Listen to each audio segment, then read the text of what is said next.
موضوع ہے رحمت اللہ واسعہ، اللہ کی رحمت بہت وسیع ہے۔ سوال یہ پیدا ہوتا ہے کہ رحمت کہتے کس کو ہے؟ رحمت ہے کیا چیز؟ عام زبان میں رحمت کا لفظ استعمال ہوتا ہے دل کی نرمی کے لیے، دل کا نرم ہونا، کسی پر شفقت اور مہربانی کرنا۔ اللہ سبحانہ وتعالی کی رحمت کی جب بات ہوتی ہے تو اس کا معنی ہوتا ہے کہ اللہ تعالیٰ کی ایسی صفت جو بندوں کو فائدے اور ان کی بھلائی کی چیزیں پہنچانے کا تقاضا کرتی ہے، خواہ بندے کا دل اس کو پسند نہ بھی کرے اور خواہ وہ فائدے اس کو فائدے نظر نہ بھی آئے۔ اس کو آپ کس طرح سمجھ سکتے ہیں؟ ایک ماں اپنے بچے کے لیے بڑی مہربان ہوتی ہے، بہت رحیم اور شفیق ہوتی ہے۔ انسانی رشتوں میں سے سب سے زیادہ مہربانی کا، شفقت کا، محبت کا رشتہ ماں کا رشتہ ہوتا ہے، والدین کا رشتہ ہوتا ہے۔ لیکن کیا ماں ہر وقت اپنے بچے کی مرضی پہ چلتی؟ نہیں، کبھی وہ بچے کے ساتھ پیار کرتی ہے، کبھی وہ بچے کے ساتھ لاڈ کرتی ہے، لیکن کبھی بچے کے ساتھ سختی بھی کرتی، کبھی بچے کو اس کی پسند کی چیز دیتی ہے، کبھی بچے کو اس کی پسند کی چیز سے روک بھی دیتی ہے۔ اور یہ روکنا جو ہے یہ بھی اس کی شفقت اور مہربانی ہی ہوتا ہے، کیونکہ بچہ تو ناسمجھ ہے، اس کو تو نہیں پتا کہ اس کے لیے کیا چیز اچھی اور کیا اچھی نہیں۔ وہ تو یہی چاہتا ہے اپنی ناسمجھی میں کہ جو چیز اس کو اچھی لگتی ہے بس اسے وہ مل جائے۔ ہمارا حال بھی کچھ ایسا ہی ہے۔ ہم جب کہتے ہیں یا اللہ تو ہم پہ رحمت فرما، مہربانی کر، تو اصل میں ہم کیا کہہ رہے ہوتے ہیں کہ اللہ جو ہمیں پسند ہے نا، جو چیز ہم چاہتے ہیں، جس چیز کو ہمارا دل چاہتا ہے بس وہ ہو جائے۔ اب ایسا تو نہیں ہو سکتا، اور رحمت اس کا نام بھی نہیں۔ ہو سکتا ہے کہ ہمارے لیے اس کی شفقت اور اس کی مہربانی ہمارے نفس کے خلاف جانے میں ہو، اس سے ہمارے اندر زیادہ میچورٹی آ سکتی ہو، اس سے ہمارے اندر زیادہ خیر آ سکتی ہو، وہ ہمارے لیے زیادہ اچھی ہو۔ کبھی کبھی کڑوی دوا جو ہے وہ میٹھی گولی سے، بلکہ میٹھی گولی سے ہے ہی اچھی۔ یعنی جو شفا آپ کو کڑوی دوا سے حاصل ہوتی ہے یا دوا کھا کے حاصل ہوتی ہے، وہ چاکلیٹ کھا کے تو حاصل نہیں ہوتی، بلکہ میٹھی چیزیں تو الٹا انسان کے لیے نقصان دہ ہی ہوتی۔ تو اگر انسان کی زندگی میں ہر وقت آسانیاں ہی ہو جائیں، ہر وقت سہولتیں ہی ہو جائیں، ہر وقت مرضی کے مطابق ہی ہر کام ہوتا جائے، تو اس چیز سے انسان کا نفس بڑا موٹا ہو جاتا ہے، بعض اوقات اس کے اندر سرکشی آ جاتی، تکبر اور غرور آنے لگتا ہے، وہ اپنے آپ کو بڑی چیز سمجھنے لگتا ہے، وہ سمجھتا ہے کہ میں تو بہت اچھا ہوں، اسی لیے میرا سارا معاملہ بہت ہی اچھا ہے، میرے لیے ہر چیز بہت آسان ہے۔ تو اللہ سبحانہ وتعالی جب اپنے بندوں پر رحمت فرماتا ہے تو اس کی رحمت کے مختلف طرح کے مظاہر ہوتے ہیں، اور ویسے بھی رحمت کی دو قسمیں ہیں، ایک عام قسم ہے اور ایک خاص قسم ہے۔ رحمت عام جو ہے اللہ تعالی کی، وہ مسلم، کافر، نیک، گناہگار، انسان، حیوان، نباتات سب کے لیے ہے۔ وہ خاص رحمت سب پر ہے، خواہ کوئی اس کا وفادار ہے یا نہیں ہے، وہ سب کے لیے مہربان ہے، وہ سب کو رزق دے رہا ہے، سب کو زندگی سے لطف اندوز ہونے کا موقع دے رہا ہے۔ اللہ سبحانہ وتعالیٰ کا ارشاد ہے رحمتی وسعت کل شیء، میری رحمت ہر چیز کو گھیرے ہوئے ہے۔ سورۃ غافر آیت 7 میں آتا ہے وسعت کل شیء رحمتا، تو نے اپنی رحمت اور علم سے ہر چیز کا احاطہ کر رکھا ہے، یعنی تیری رحمت ہر چیز کو گھیرے ہوئے ہے۔ دوسری قسم جو رحمت خاص ہے، وہ اللہ سبحانہ وتعالیٰ کی رحمت اس کے خاص بندوں جیسے انبیاء، رسل، اولیاء اور مومن بندوں کے ساتھ ہے، اور یہ خاص رحمت ہے۔ قرآن مجید سورۃ الاحزاب میں آتا ہے وَكَانَ بِالْمُؤْمِنِينَ رَحِيمًا، اور اللہ مومنوں پر بڑا مہربان ہے، بہت مہربان ہے، یعنی ایمان والوں پر وہ ہمیشہ ہی بڑا مہربان ہے۔ ایک اور جگہ پر آتا ہے سورۃ التوبہ میں اِنَّهُ بِهِمْ رَءُوفٌ رَحِيمٌ، کیونکہ اللہ مسلمانوں پر بڑا مہربان اور رحم کرنے والا ہے۔ لیکن آپ نے دیکھا ہوگا کہ انبیاء اور اولیاء اور مومنوں پر ہمیشہ اچھے حالات تو نہیں ہوتے، وہ تکلیفوں سے بھی گزرتے ہیں، ناپسندیدہ حالات سے بھی گزرتے ہیں، لیکن وہ آزمائشیں بھی ان پر ایک طرح سے اللہ کی رحمت ہی ہوتی ہے، کیونکہ ان کے ذریعے وہ ان کا حوصلہ بھی بلند کرتا ہے اور ان کے درجات بھی بلند کرتا ہے. بہت سی چیزیں انسان کو جو آسانی سے مل جاتی ہیں ان کی وہ قدر نہیں ہوتی، لیکن جس چیز کو انسان مشقت کے بعد حاصل کرتا ہے پھر اس کی قدر بھی اور طرح کی ہوتی ہے. بہرحال یہ یاد رہے کہ اللہ سبحانہ و تعالیٰ کی رحمت ہر چیز کو گھیرے ہوئے ہے. وَرَحْمَتِي وَسِعَتْ كُلَّ شَيْءٍ. اسی طرح حاملین عرش فرشتے جو ہیں، جو عرش اٹھائے ہوئے ہیں، وہ اللہ سبحانہ و تعالیٰ کی رحمت کے بارے میں کہتے ہیں الذین یحملون العرش ومن حولہ یسبحون بحمد ربہم ویؤمنون بہ ویستغفرون للذین آمنوا ربنا وسعت کل شیء رحمتا وعلما فاغفر للذین تابوا واتبعوا سبیلک وقہم عذاب الجحیم. جو فرشتے عرش اٹھائے ہوئے ہیں اور جو اس کے ارد گرد ہے، یعنی کچھ تو عرش اٹھائے ہوئے ہیں اور کچھ عرش کے گرد گھیرا ڈالے ہوئے ہیں، وہ سب اپنے پروردگار کی حمد کے ساتھ اس کی تسبیح کرتے ہیں اور اس پر ایمان رکھتے ہیں، اور ایمان والوں کے لیے استغفار کرتے ہیں، بخشش کی دعائیں مانگتے ہیں. کیا کہتے ہیں؟ اے ہمارے رب، تو نے اپنی رحمت اور علم سے ہر چیز کا احاطہ کر رکھا ہے، لہٰذا جن لوگوں نے توبہ کی ہے اور تیری راہ کی پیروی کی ہے انہیں تو بخش دے اور دوزخ کے عذاب سے بچا لے. تو اس سے یہ پتہ چلتا ہے کہ فرشتے اللہ کی رحمت کا وسیلہ بنا کر ایمان والوں کے لیے استغفار کی اور رحمت کی دعائیں کرتے ہیں. اس سے ہمیں اندازہ ہوتا ہے کہ یہ ایمان جو ہے یہ بذات خود کتنی قیمتی چیز ہے. اللہ سبحانہ و تعالیٰ کی رحمت کے سلسلے میں ایک اور بات یاد رہے کہ اللہ سبحانہ و تعالیٰ نے رحمت کو اپنے لیے لازم کر رکھا ہے. سورۃ الانعام میں آتا ہے کتب ربکم علی نفسہ الرحمہ، تمہارے رب نے رحم کرنا اپنے اوپر لازم کر لیا ہے. اس لیے ہمارے دل میں کبھی یہ خیال نہیں جانا چاہیے کہ میرے ساتھ بڑا ظلم ہوا ہے، یا اللہ سبحانہ و تعالیٰ مجھ پر رحم نہیں کر رہا، یا میرے ساتھ زیادتی ہو گئی ہے، یعنی کسی بھی تکلیف، دکھ یا مصیبت کے وقت. نہیں، اللہ اپنے بندوں پر نہایت مہربان ہے.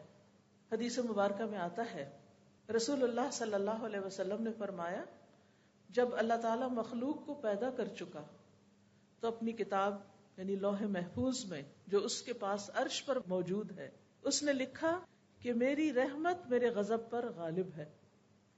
یعنی جہاں اللہ تعالیٰ مہربان ہے وہاں اللہ تعالیٰ غضبناک بھی ہوتے ہیں، غلط کام کرنے والوں سے ناراض بھی ہوتے ہیں، لیکن اس کی رحمت اس کے غضب پر بھاری ہے، اس کی رحمت اس کے غضب سے زیادہ ہے. ایک اور حدیث سے ہمیں پتہ چلتا ہے کہ اللہ کی رحمتیں 100 ہیں، یعنی اللہ کی رحمت 100 درجوں میں ہے. ان میں سے ایک جنات، انسانوں، چوپایوں، کیڑوں مکوڑوں کے لیے نازل کی ہے اس نے، جس کی وجہ سے وہ ایک دوسرے پر شفقت اور مہربانی کرتے ہیں، رحم کرتے ہیں. اسی وجہ سے وحشی جانور اپنے بچے پہ شفقت کرتا ہے. یعنی مثال کے طور پر شیر جو دوسرے جانوروں کا شکار کرتا ہے لیکن اپنے بچے کو نہیں کھاتا، تو یہ بھی اللہ تعالیٰ کی ڈالی ہوئی اس رحمت کا نتیجہ ہے. اور جو 99 حصے ہیں اس کی رحمت کے، وہ اللہ سبحانہ و تعالیٰ نے قیامت کے لیے مخصوص کر رکھے ہیں، جو اپنے بندوں پر خاص رحمت کرے گا، یعنی اپنے بندوں کو رحمت سے نوازے گا.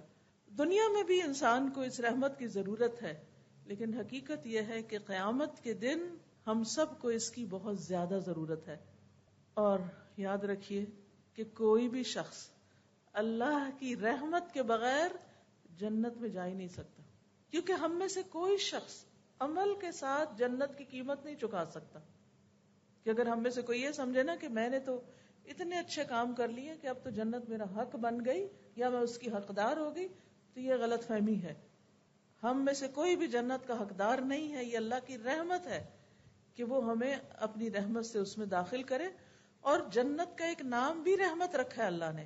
اللہ تعالیٰ فرماتے ہیں انتی رحمتی، تو میری رحمت ہے، ارحم بکی من اشاء، تیرے ذریعے میں رحمت کروں گا جس پر میں چاہوں گا. تو اللہ تعالیٰ جس پر چاہتا ہے رحمت فرماتا ہے. لیکن یہ ہمیشہ یاد رہے کہ اللہ کی رحمت بہت وسیع ہے. رسول اللہ صلی اللہ علیہ وسلم نے فرمایا، اور یہ صحیح مسلم کی روایت ہے، اللہ نے آسمان اور زمین کی پیدائش کے دن، یعنی جس دن آسمان اور زمین بنے تھے، اس دن 100 رحمتوں کو پیدا کیا تھا. ہر رحمت آسمان اور زمین کے درمیانی خلا کے برابر ہے، اتنی زیادہ ہے.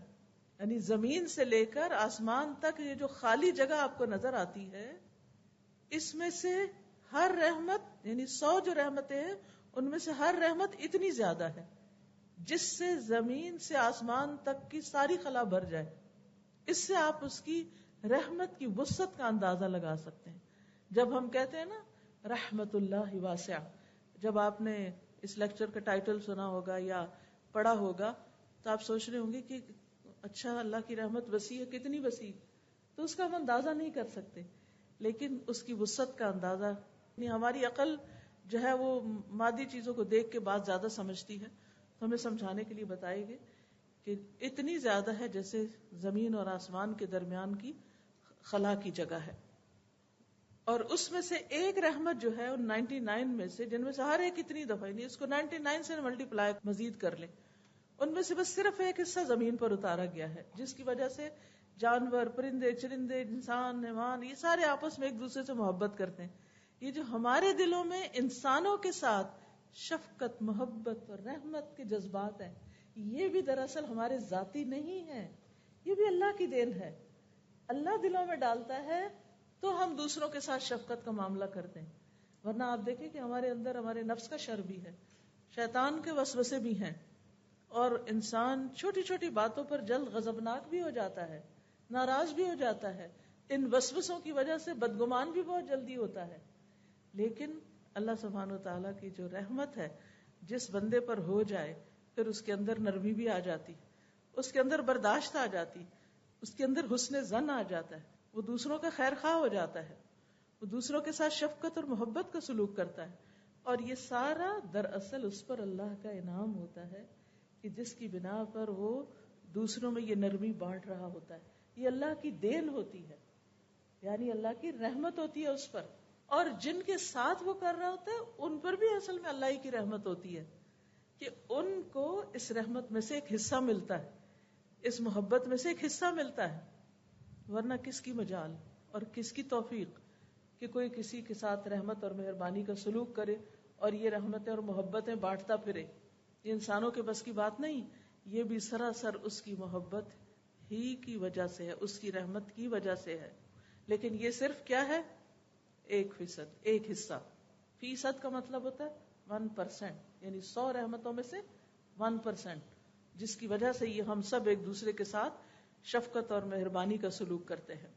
اور جیسے ایک اور حدیث میں آتا ہے کہ اسی سبب سے جانور اپنا کھر اپنے بچے سے اٹھا لیتا ہے، اس پر رحمت کرتے ہوئے اور اس بات سے ڈرتے ہوئے کہ اس کو کہیں کوئی نقصان نہ پہنچ جائے. تو وہ بھی دراصل اللہ سبحانہ وتعالیٰ کی ڈالی ہوئی رحمت ہوتی ہے اس جانور کے دل کے اندر، جس کی وجہ سے وہ اپنے بچے کے ساتھ نرمی کا سلوک کر رہا ہوتا ہے. پھر اسی طرح ایک اور حدیث کے الفاظ میں آتا ہے یہاں تک کہ گھوڑا اپنے بچے پر پاؤں نہیں مارتا. ویسے تو کوئی اس کے قریب جائے نا تو گدھا یا گھوڑا یا دلتی مارتا ہے تو اس کے قریب نہیں آتا، لیکن وہ اپنے بچے کو نہیں مارتا. کیوں نہیں مارتا؟ کیونکہ اللہ نے اس کے بچے کے لیے اس کے اندر ایک شفقت اور رحمت رکھی ہے. یاد رکھیے کہ جو شخص اللہ کی رحمت کو جان لے اور اس کو پہچان لے، وہ کبھی بھی اللہ کی رحمت سے مایوس نہیں ہوتا، اس کے اندر پھر مایوسی نہیں آتی. ابو ہریرہ کہتے ہیں کہ رسول اللہ صلی اللہ علیہ وسلم نے فرمایا اگر مومن کو یہ علم ہو جائے کہ اللہ کے پاس سزا کیا ہے تو کوئی شخص اس کی جنت کی امید نہ رکھے، اور اگر کافر کو یہ معلوم ہو جائے کہ اللہ کے پاس رحمت کس قدر ہے تو کوئی بھی اس کی جنت سے مایوس نہ ہو.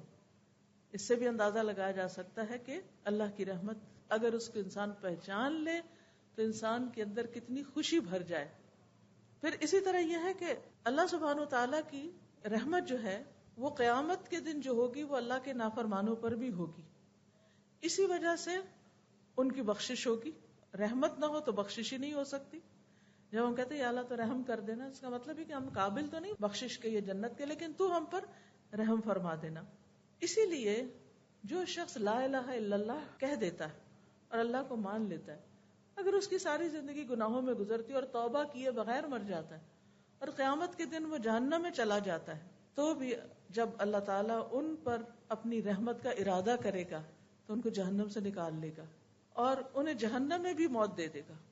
پھر سفارش کرنے والے ان کی سفارش کریں گے اور وہ ہر آدمی اپنے دوستوں کو نکال کے لے جائے گا. یعنی جو نیک دوست جنت میں پہنچے ہوں گے وہ جہنم میں جانے والے اپنے دوستوں کو نکال لیں گے کہ جو جہنم کی تکلیف سے ایک طرح سے مر چکے ہوں گے.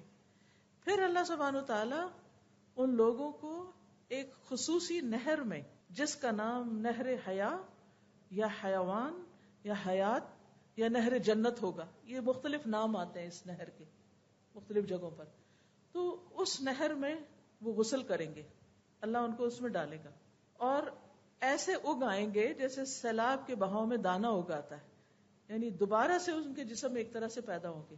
ایک اور حدیث سے پتہ چلتا ہے کہ ان کے جسموں پر جلنے کے نشان پھر بھی ہوں گے.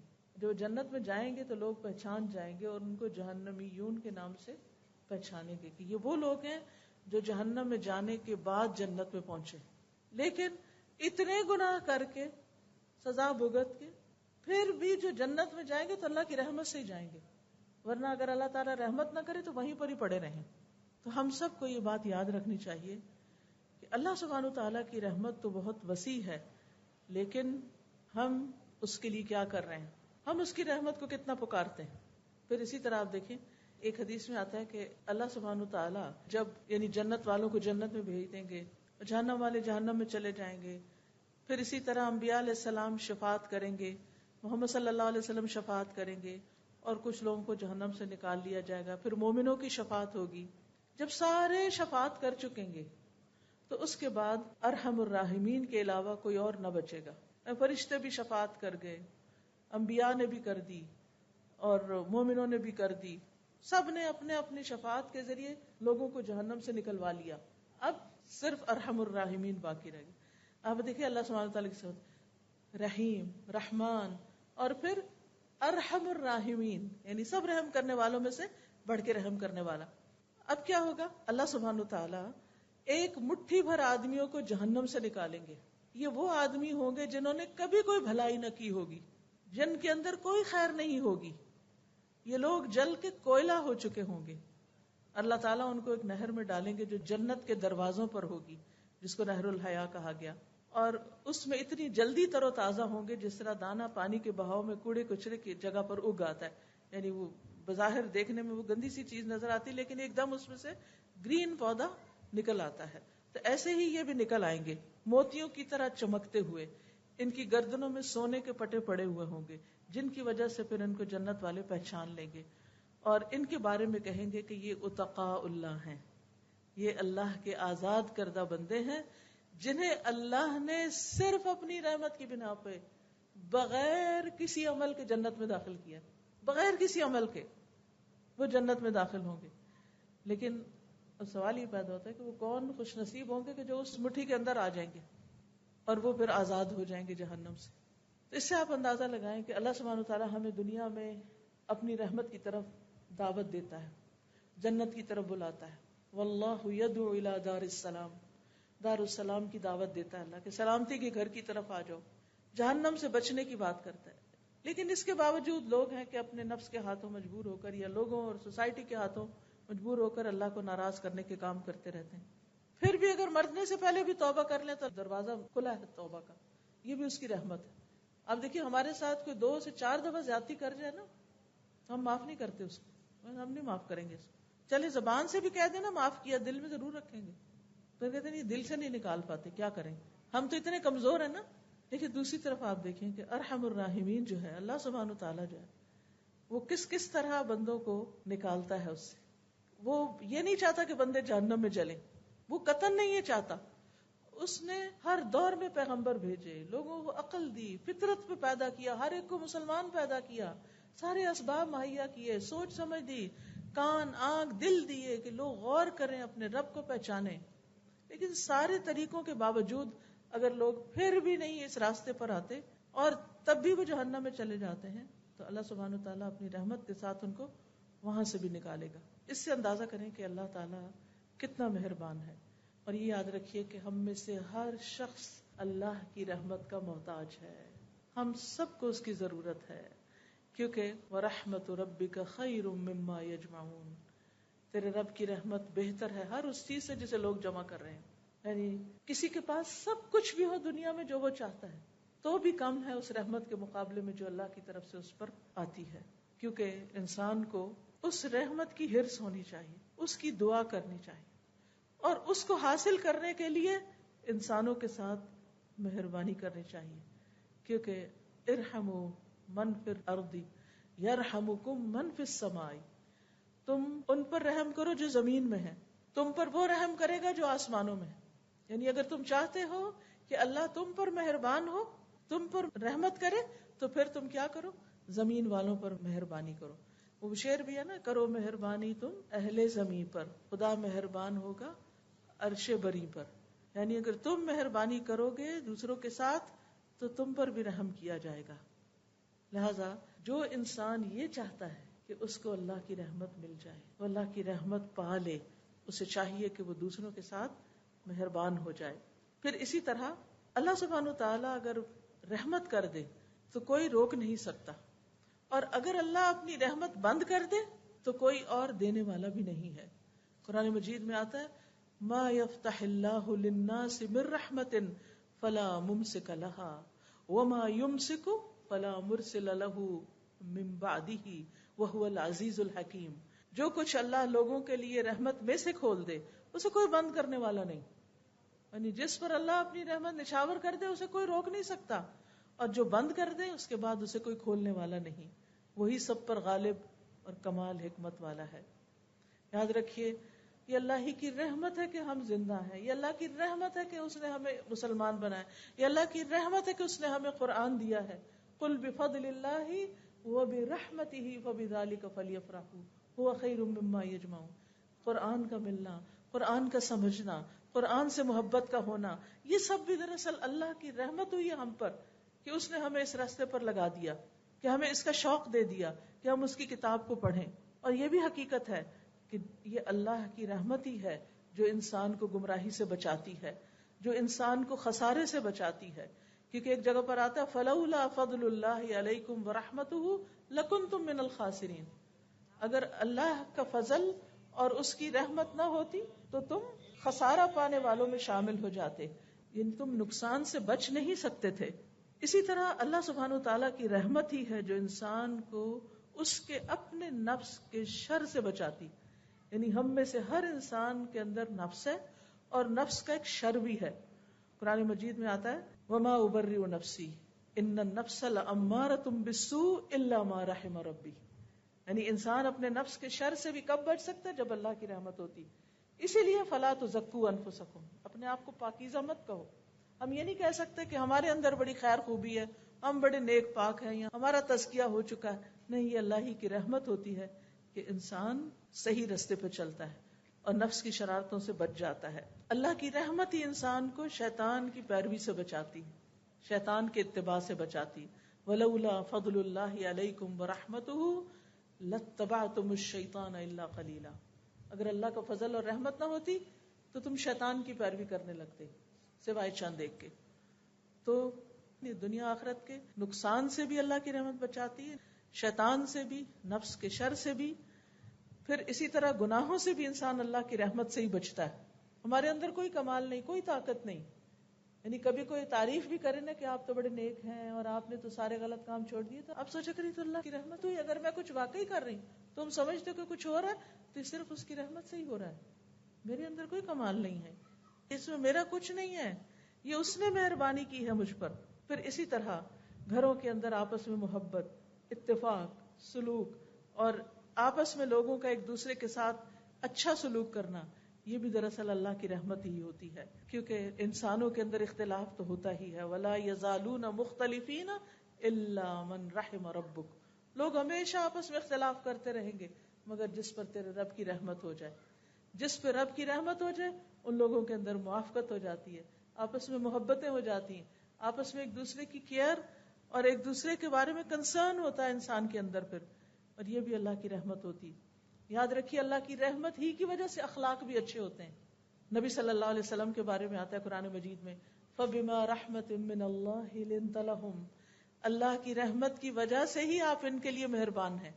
یعنی یہ آپ پر اللہ کی رحمت ہے کہ آپ ان کے ساتھ نرم ہیں، مہربانی کا اچھا سلوک کرتے ہیں.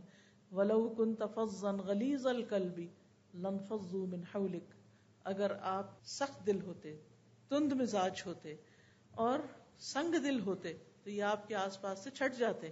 تو نبی صلی اللہ علیہ وسلم کے اندر بھی جو رحمت تھی وہ دراصل اللہ ہی کی دی ہوئی تھی. فَبِمَا رَحْمَةٍ مِّنَ اللَّهِ لِنْتَ لَهُمْ.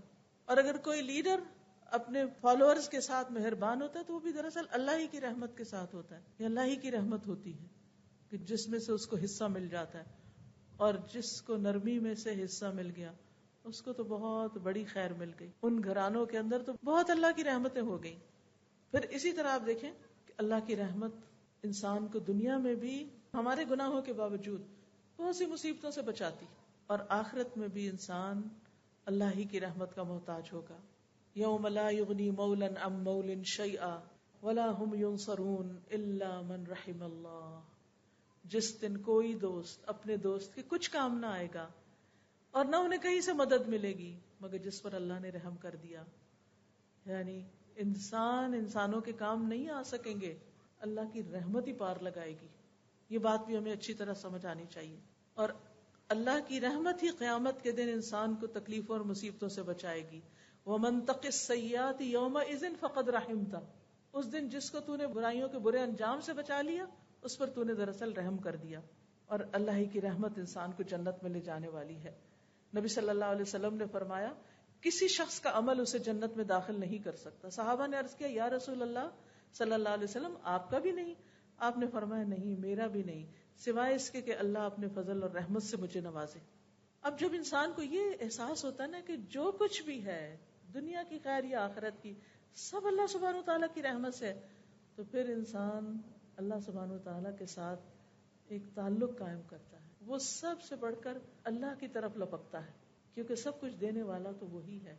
اسی نے ہماری مادی ضروریات بھی پوری کی اور جذباتی اور روحانی اور ہر طرح کی، اور جو بھی نعمت ہے فما بکم من نعمت فمن اللہ. تمہارے پاس کوئی بھی جو نعمت ہے وہ اللہ کی طرف سے. اگر یہ ذہانت ہے یا عقل ہے یا سمجھ ہے یا علم ہے یا اچھا گھرانہ اللہ نے دیا، اچھے ماں باپ دیے، اچھے بہن بھائی دیے، اچھا ماحول دیا، دین کی سمجھ، سب اس کی طرف سے، اسی کی رحمت. تو یہ چیز انسان کے اندر جب آ جاتی ہے تو پھر انسان اللہ کا شکر گزار ہوتا ہے، اللہ کی طرف رجوع کرتا ہے، اللہ کے ساتھ اپنا تعلق درست کر لیتا ہے. اسی طرح آپ دیکھیے کہ اگر انسان اللہ کی رحمت کو سمجھنا چاہے تو کائنات پر بھی غور و فکر کرے. بارشوں کا برسنا، مردہ زمین کا زندہ ہونا، یہ زمین کا نباتات اگانا، یہ سب کا سب اللہ کی رحمت اور اس کی وجہ سے ہے. پھر رزق کے اسباب آسان ہونا، یہ بھی اللہ ہی کی رحمت ہے. پھر اسی طرح نعمتوں کی کثرت، یہ سب بھی اللہ کی رحمت ہے. اندھیروں سے روشنی کی طرف لانا، بندے کو ہدایت کا انتظام کرنا، یہ بھی اللہ تعالیٰ ہی کی رحمت ہے. پھر بندوں کے اعمال کی حفاظت کرنا، جیسے وما کان اللہ لیضیع ایمانکم ان اللہ بالناس لرؤوف الرحیم.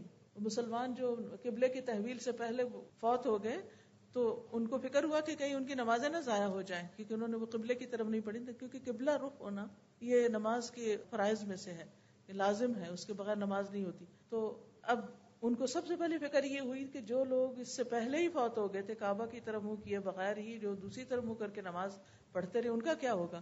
اللہ تعالیٰ فرماتے ہیں اللہ تمہارے ایمان یعنی تمہاری نمازوں کو ضائع نہیں کرے گا، کیونکہ ان اللہ بالناس لرؤوف الرحیم. تو ہمارے اعمال کی حفاظت اور ان پر جزا اور پھر دعاؤں کی قبولیت، یہ سب بھی اللہ کی رحمت ہی ہے. سورۃ مریم کے شروع میں اللہ تعالیٰ فرماتے ہیں ذکر رحمت ربک عبدہ زکریا. تیرے رب کی رحمت کا ذکر جب اس کے بندے زکریا پر ہوئی، کیا اذ نادى ربه نداء خفیا قال رب انی وهن العظم منی واشتعل الرأس شیبا ولم اکن بدعائک رب شقیا. جو اس کی رحمت سے امید رکھتے تھے تو اسی لیے ان کے اندر مایوسی نہیں آتی تھی. تو اللہ سبحانہ وتعالیٰ اس دعا کی قبولیت کو اپنی رحمت بتاتے ہیں. پھر اسی طرح یہ اللہ کی رحمت ہوتی ہے کہ اللہ تعالیٰ ایمان والوں کی حفاظت کرتا ہے اور ایمان والوں کی اولاد کی بھی حفاظت کرتا ہے. سورۃ کہف میں جو ایک نیک والدین جو فوت ہو چکے تھے اور ان کے بچے یتیم تھے، ان کے مال کی حفاظت اللہ نے کس طرح کی؟ خضر علیہ السلام وہاں گئے اور انہوں نے وہاں اس کے اوپر ان کے خزانے پر دیوار بنا دی. جب موسیٰ علیہ السلام نے پوچھا کہ اس بستی والوں نے تو آپ کو کھانا بھی نہیں دیا اور آپ نے ان کے بچوں کی دیوار بنا دی، تو انہوں نے کیا کہا کہ میں نے اپنی مرضی سے نہیں کیا، یہ دراصل کیا تھا، یہ اللہ کی رحمت تھی، رحمت من ربک۔ تو بات یہ ہے کہ اللہ سبحانہ وتعالیٰ کی یہ خاص رحمت ہوتی ہے کہ جس کی وجہ سے وہ غیر محسوس طریقے سے بندوں کی مدد کرتا ہے اور ان کو بخش دیتا ہے، ان کی غلطیوں سے درگزر کرتا ہے۔ لیکن اب سوال یہ پیدا ہوتا ہے کہ ہم اللہ کی رحمت کو کیسے حاصل کریں، اپنی طرف کیسے متوجہ کریں، ہم کیا کام کریں کہ جس سے اللہ کی رحمت آئے ہم پر۔ اس میں سب سے پہلی چیز ایمان ہے، ایمان لانا اور ایمان کو درست رکھنا اور ایمان پر جم کے رہنا، ایمان کی مضبوطی، یہ انسان کو اللہ کی رحمت کا مستحق بناتا ہے۔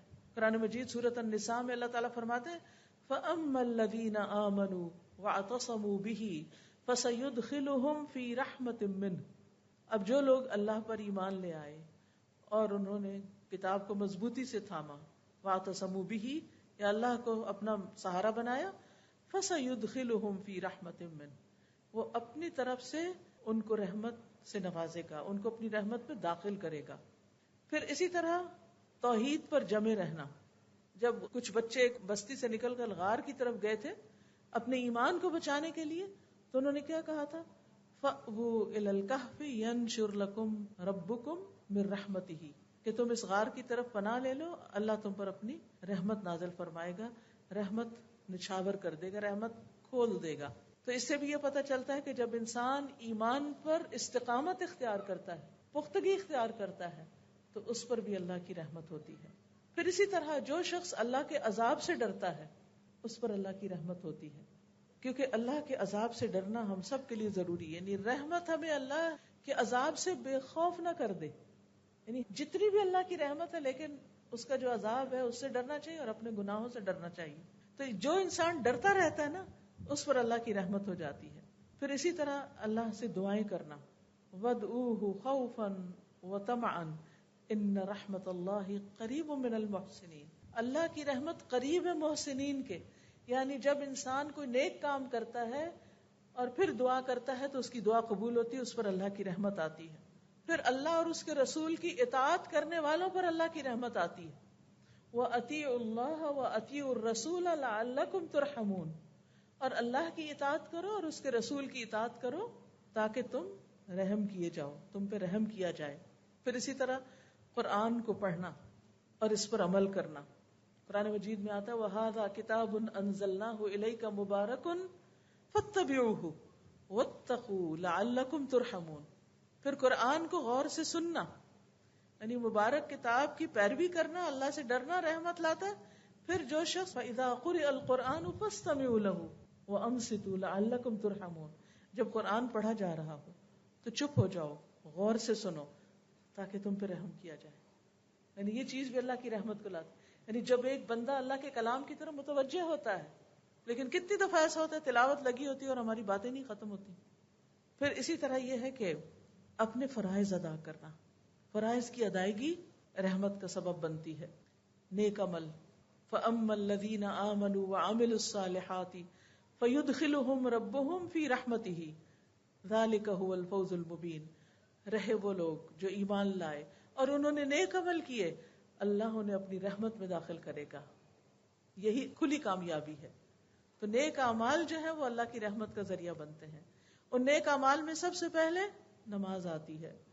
حدیث میں آتا ہے کہ جب تم میں سے کوئی شخص نماز کے لیے کھڑا ہوتا ہے تو اللہ کی رحمت اس کی طرف متوجہ ہو جاتی ہے۔ سبحان اللہ، یعنی نماز سب سے بہترین ذریعہ ہے اللہ کی رحمت کو اپنی طرف متوجہ کرنے کا۔ اسی وجہ سے ہم دیکھتے ہیں کہ نبی صلی اللہ علیہ وسلم جب ان پر کوئی تکلیف آتی تو وہ کیا کرتے تھے، کوئی پریشانی آتی تھی تو کیا کرتے تھے، فوراً نماز کی طرف دوڑتے تھے، فزع الی الصلاۃ، تاکہ اللہ کی رحمت کو متوجہ کر سکیں۔ پھر اسی طرح نوافل پڑھنا، خصوصاً عصر سے پہلے کی 4 رکعتیں، ان کے بارے میں حدیث میں آتا ہے رحم اللہ امرأ صلی قبل العصر 4، اللہ اس شخص پر رحمت فرمائے جو عصر سے پہلے 4 رکعتیں پڑھے۔ اب یہ نہ تو فرض ہے نہ ہی سنت موقدہ ہے، لیکن اگر کوئی شخص پڑھتا ہے تو اللہ کی رحمت کو اپنی طرف متوجہ کرتا ہے۔ اسی طرح رات کا قیام اور گھر والوں کو نماز کے لیے جگانا، تو جگانے والا شوہر ہو یا بیوی ہو، اس کے بارے میں حدیث میں آتا ہے اللہ اس شخص پہ رحم کرے جو رات کو اٹھے اور نماز پڑھے اور اپنی بیوی کو جگائے، اور اللہ اس عورت پر رحم کرے جو اٹھے اور نماز پڑھے اور پھر شوہر کو بھی جگائے.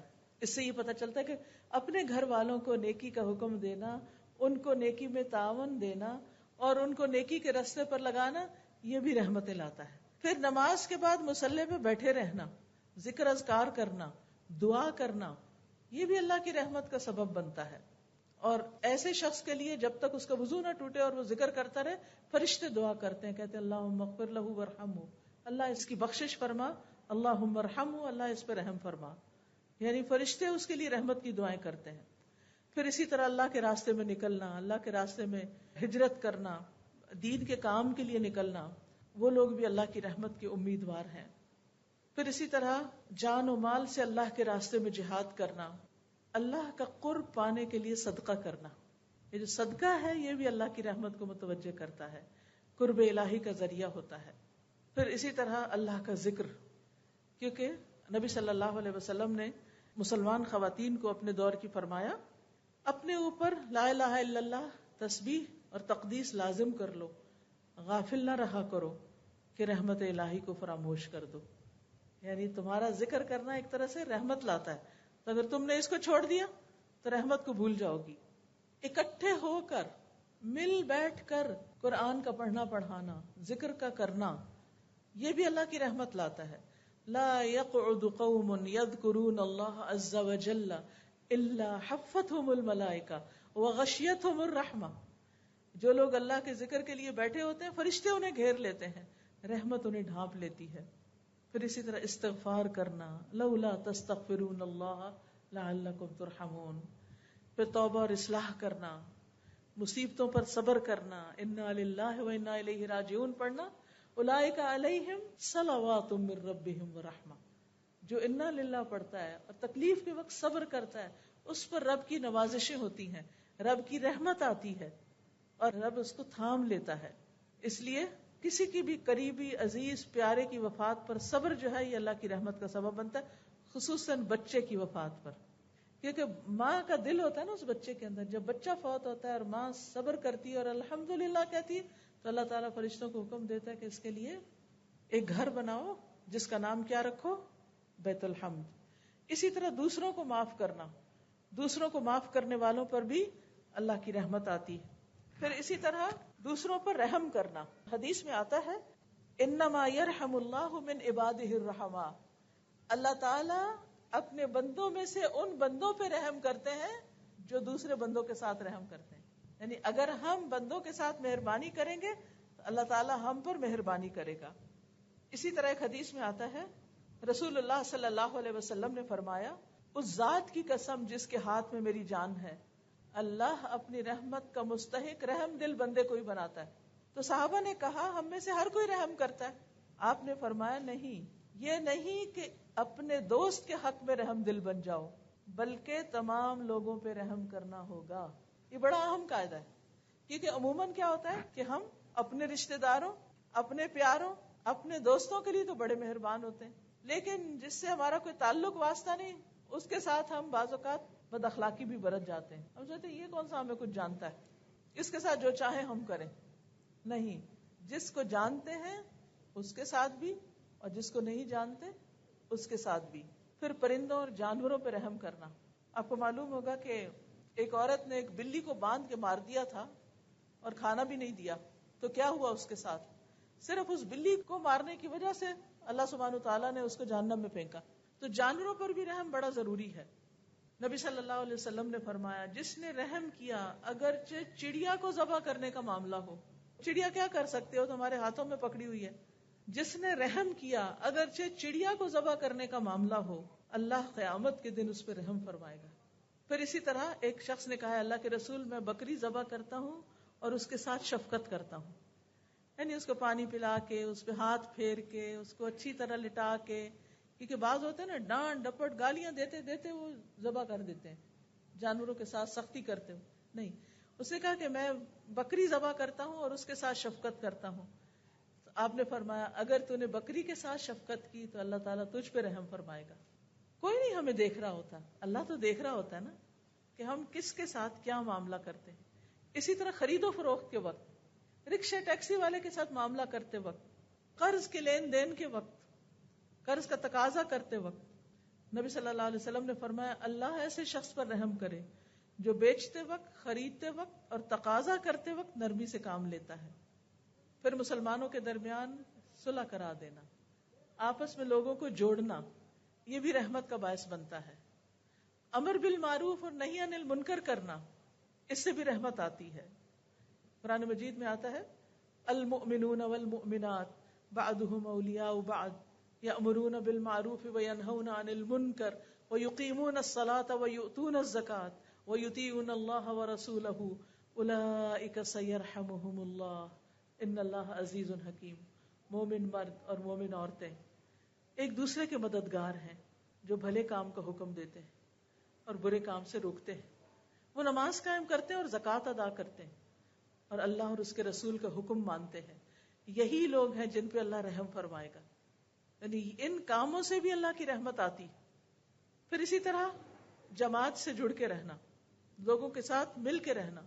حدیث میں آتا ہے والجماعت رحمت والفرقۃ عذاب، جماعت رحمت ہے، یعنی آپس میں مل جل کے رہنا، مل کے کام کرنا، ٹیم ورک کا ہونا رحمت ہے، اور افتراق عذاب ہے۔ پھر عیادت کرنا کسی بیمار کی، جب تک انسان مریض کے پاس بیٹھتا ہے اسے اللہ کی رحمت ڈھانپ لیتی ہے۔ اسی طرح رمضان کا مہینہ رحمتوں کا مہینہ ہے۔ رمضان میں کیا ہوتا ہے؟ فتحت ابواب الرحمہ، رحمت کے دروازے کھول دیے جاتے ہیں، جہنم کے دروازے بند کر دیے جاتے ہیں۔ پھر نبی صلی اللہ علیہ وسلم کی احادیث کو لوگوں تک پہنچانا، یہ رحمت کا باعث بنتا ہے۔ نبی صلی اللہ علیہ وسلم نے دعا کی رحم اللہ امرأ سمع مقالتی، اللہ اس شخص پہ رحم فرما دے جس نے میری بات سنی۔ ایک اور جگہ آتا ہے سمع منی حدیثا، جس نے مجھ سے حدیث سنی، فبلغہ کما سمع، تو جیسی سنی ویسے پہنچا دی۔ فرب مبلغ او اعلہ من سامع، کیونکہ کچھ ایسے ہیں جن کو پہنچائی جاتی ہے وہ سننے والوں سے زیادہ سمجھدار ہوتے ہیں۔ یعنی کچھ لوگ تو وہ تھے جنہوں نے نبی صلی اللہ علیہ وسلم سے ڈائریکٹ سنی، لیکن انہوں نے سن کے آگے جن کو سنائی انہوں نے اس میں سے کئی فقہی مسائل نکال لیے، بہت اور طرح سمجھا، اس کو بہت غور و فکر کیا، اس میں اس کی حفاظت کی، ان حدیثوں کو یاد کیا، ان پہ محنت کی۔ تو اس علم کو آگے سے آگے نسلوں تک پہنچانا جو ہے یہ بھی اللہ کی رحمت کو دعوت دیتا ہے۔ لیکن کچھ کام ایسے ہیں جو اللہ کی رحمت سے محروم بھی کرتے ہیں انسان کو، ان سے بچنے کی ضرورت ہے۔ سب سے پہلے تو اللہ کا انکار، یعنی کفر، پھر دوسروں پہ رحم نہ کرنا۔ حدیث میں آتا ہے من لا یرحم الناس لا یرحمہ اللہ عز وجل، جو لوگوں کے ساتھ رحم نہیں کرتا اللہ بھی اس کے ساتھ رحم نہیں کرے گا۔ پھر اسی طرح آپ نے فرمایا رحمت سوائے بدبخت کے کسی سے نہیں چھینی جاتی، صرف بدبخت ہوتا ہے جو دوسروں پہ ظلم کرتا ہے۔ پھر اسی طرح بچوں کو پیار نہ کرنا، چھوٹوں سے شفقت نہ کرنا۔ پھر اسی طرح گھروں میں تصویریں اور کتے رکھنا، اس سے بھی رحمت نہیں آتی، رحمت کے فرشتے نہیں آتے اس میں۔ اور پھر آخر میں یہ کہ رحمت کے حصول کے لیے دعائیں بھی کرنی چاہیے۔ قرآن و سنت میں ہمیں کئی دعائیں ملتی ہیں جس سے ہم اللہ کی رحمت کو پکار سکتے ہیں۔ اور پھر رحمت کی دعا کرنے کے خاص مواقع بھی ہیں، جیسے نماز میں، اس میں آتا ہے اللہم اغفر لی وارحمنی، جیسے دو سجدوں کے بیچ میں۔ اسی طرح صبح و شام کے اذکار میں، بستر پر لیٹتے ہوئے ان امسکت نفسی فرحمہا، پھر مجلس میں بیٹھ کے مشکل حالات میں نبی صلی اللہ علیہ وسلم یہ کثرت سے پڑھتے تھے یا حی یا قیوم برحمتک استغیث۔ پھر پریشانی کے وقت اللہم رحمتک ارجو فلا تکلنی الی نفسی طرفۃ عین واصلح لی شأنی کلہ لا الہ الا انت۔ پھر اسی طرح قرض کی ادائیگی کے لیے دعا، اس میں بھی رحمت کہ اللہ مجھ پہ رحم فرما۔ بارش کی دعا، پھر اسی طرح جب لوگوں کو دیکھیں کہ وہ سونا چاندی اکٹھا کر رہے ہیں تو اس وقت آپ اپنے لیے کیا دعا کریں کہ اللہ تو میرے لیے اپنی رحمت کو واجب کر دے۔ پھر اسی طرح دوسروں کو رحمت کی دعا دینی چاہیے کہ اللہ ان پہ رحمت کرے۔ سب سے پہلے کس کے لیے؟ والدین کے لیے، رب ارحمہما کما ربیانی صغیرا۔ اسی طرح جب سلام کریں تو السلام علیکم ورحمۃ اللہ کہیں، یعنی دوسروں کو رحمت کی دعا دیں۔ پھر چھینک مارنے پر کوئی چھینک مار کے الحمدللہ کہے تو اس کو جواب دیں یرحمک اللہ، اللہ تجھ پہ رحم فرمائے۔ پھر اسی طرح اگر کسی کے ہاں کھانا کھائیں تو میزبان کے لیے دعا کریں کہ اللہم اغفر لہم ورحمہم وبارک لہم فیما رزقتہم، کہ اللہ ان کو بخش دے، ان پہ رحم فرما، اور جو رزق تو نے انہیں دیا ہے اس میں ان کے لیے برکت پیدا کر دے۔ اسی طرح کسی سے کوئی فائدہ ہمیں پہنچے اس کو بھی دعا دیں کہ اللہ سبحانہ وتعالیٰ فلاں پہ رحم کرے، اس نے میرے ساتھ یہ بھلائی کی۔ کسی کو یاد کرتے ہوئے نبی صلی اللہ علیہ وسلم ام اسماعیل کا ذکر کرتے ہوئے فرماتے ہیں یرحم اللہ ام اسماعیل، اللہ ام اسماعیل پر رحم فرمائے۔ کسی کو نیک کام کرتے ہوئے دیکھیں تو اس کو رحمت کی دعا دیں۔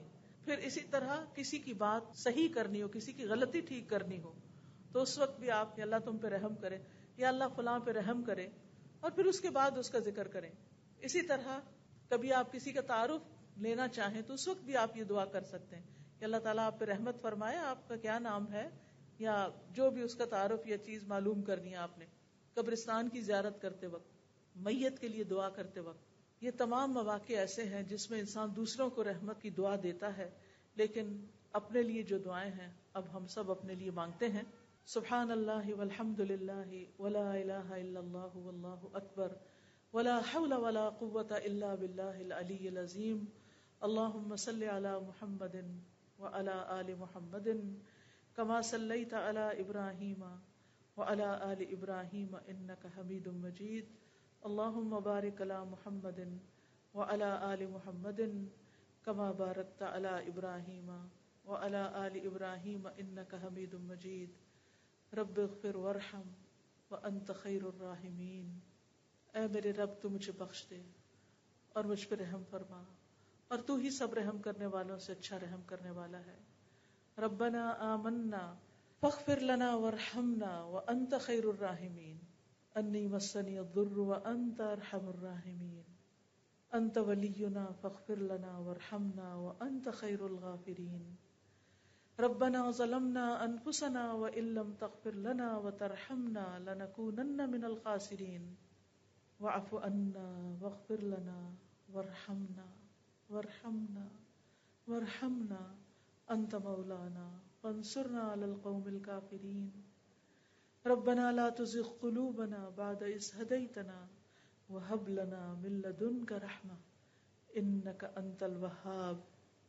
على الله توكلنا ربنا لا تجعلنا فتنة للقوم الظالمين ونجنا برحمتك من القوم الكافرين۔ رب أوزعني أن أشكر نعمتك التي أنعمت علي وعلى والدي وأن أعمل صالحا ترضاه وأدخلني برحمتك في عبادك الصالحين وأدخلنا برحمتك في عبادك الصالحين۔ اللهم إنا نسألك من فضلك ورحمتك فإنه لا يملكها إلا أنت۔ رب ارحمهما كما ربياني صغيرا۔ یا حی یا قیوم برحمتک نستغیث۔ اللہ ہمارے سارے بیماروں کو صحت عطا فرما، اللہ ہمارے والدین کی بخشش فرما، اللہ ہم سب پر رحمت نازل فرما، ہم سب کی مشکلات آسان فرما، دنیا اور آخرت کی مشکلات اللہ تو اپنی رحمت سے ہمیں جنت الفردوس میں جگہ عطا فرمانا۔ یا اللہ ہمارے گھرانوں میں آپس میں اتحاد، اتفاق اور محبتیں پیدا کر دے، اور ایک دوسرے پر مہربانیاں کرنے کی توفیق عطا فرما۔ اللہ ہمارے دلوں کو نرم کر دے اور ہمیں دوسروں کا خیر خواہ بنا دے۔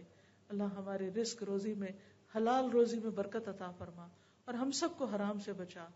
یا رب العالمین ہمارے بچوں پہ رحم فرما، یا اللہ انہیں ہدایت عطا فرما، انہیں نیک رستے پر چلا۔ یا اللہ جتنے بھی لوگ یہاں آئے ہیں اللہ ان سب پر رحمت فرما۔ اللہ جنہوں نے اس مجلس کا اہتمام کیا ہے ان پر اپنی رحمت نازل فرما۔ اللہ ہم سب تیری رحمت کے فریادی ہیں، اللہ ہم سب تیری رحمت کے محتاج ہیں، اور تیری رحمت کے بغیر ایک قدم بھی نہیں اٹھا سکتے۔ یا رب تو ہم پہ رحمت فرما اور ہمیں ایمان والی، صحت والی زندگی عطا فرما، تاکہ ہم تیری اچھی سی عبادت کر سکیں اور اپنی زندگی کا مقصد پورا کر سکیں، احسن عمل لے کے واپس لوٹیں۔ اللہ ہمیں نیکیوں پر استقامت عطا فرما۔ ربنا تقبل منا انك انت السميع العليم وتب علينا انك انت التواب الرحيم وصلى الله تعالى على خير خلقه محمد وعلى آله واصحابه واهل بيته اجمعين برحمتك يا ارحم الراحمين۔ الہی آمین۔ سبحانك اللهم وبحمدك اشهد ان لا اله الا انت استغفرك واتوب اليك۔ السلام علیکم ورحمۃ اللہ وبرکاتہ.